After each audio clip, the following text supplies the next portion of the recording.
Hello' everyone, সকলোলৈকে happy Diwali. ব্লগটো দিয়াৰ মোৰ বহুত বেছি দেৰি হৈ গ'ল। এইটো বনাইছিলোঁ মই ধনতেৰছৰ দিনা। ভইচ অভাৰ এইটো দিওঁতে মোৰ বিৰাট বেছি কষ্ট হৈছে, কাৰণ আপোনালোকে নিশ্চয় বেকগ্ৰাউণ্ডত শুনা পাইছে বোমৰ ধাম ধুম আৱাজ। বাৰু এয়া ধনতেৰছৰ দিনা মা আৰু মই অকণমান ওলাই গৈছিলোঁ, যিহেতু ধনতেৰছৰ প্ৰত্যেকবাৰে আমি ওলাই যাওঁ আৰু সৰু সুৰাকৈ হ'লেও কিবা না কিবা এটা কিনোৱেই। ফাৰ্ষ্টতেতো আহিলোঁ কাঁহৰ বস্তু পোৱাৰ দোকান এটাত।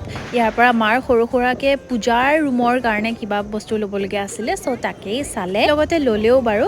এইবাৰ পিছে ইমান এটা ভিৰ নাই ধনতেৰছ বুলি, আগতে যেনেকৈ বহুত ভিৰ হৈছিলে এইবাৰ তেনেকুৱা নাই। মে বি কাতি বিহু পৰিছে সেইকাৰণেও হ'ব পাৰে, নহবা আমাৰো অহা দেৰি হ'ব পাৰে। বাৰু ইয়াৰ কিনা কাটিবোৰ সামৰি কিনে আমি দুজনী আকৌ আহি পালোহি গণপতি জুৱেলাৰ্ছত। ইয়াতেও মাৰ সৰু সুৰাকৈ কিবা কিবি চাবলগীয়া আছিলে, তো তাকেই চালে। আৰু যিহেতু হয় ধনতেৰছ এণ্ড ধনতেৰছৰ দিনা ঝাৰুটো নিকিনিলে নহ'ব, সেইকাৰণে মায়ে দুটা ঝাৰু কিনিলে আৰু তাৰপিছত মাক অকণমান ফুৰাই মেলি আমি আহি গ'লোঁ ঘৰলৈ।